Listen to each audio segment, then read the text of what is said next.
আসলে চরভাদ্রাসন উপজেলাটা শুধুমাত্র বাংলাদেশ নয়, দেশের বাইরেও পরিচিত যে যখন ওই সংক্ষিপ্ত আকারে শেখ মুরসালিন এই বায়োডাটা যখন কেউ দেখতে চায় ওই ফরিদপুর জেলার চরভাদ্রাসন নামটা চলে আসবে। দক্ষিণ এশিয়ার অন্যতম সেরা মিডফিল্ডার, বর্তমানে ক্লাব ফুটবলে বাংলাদেশ প্রিমিয়ার লিগ নেভি আবাহনীতে আছে মুরসালিন, রাইট? তবে শুরুটা করেছিল বসুন্ধরা কিংসের হয়ে।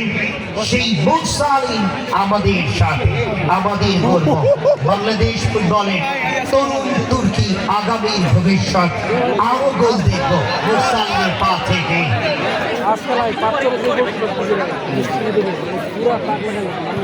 এই মুহূর্তে বাদবাকি আব্দুল্লাহ দলের ক্যাপ্টেন গোল করেছে। এই মুহূর্তে মামুন ক্যাপ্টেন আক্রমণে গোপালগঞ্জ এখনো শূন্যতে পড়ে আছে। NK football academy Salauddin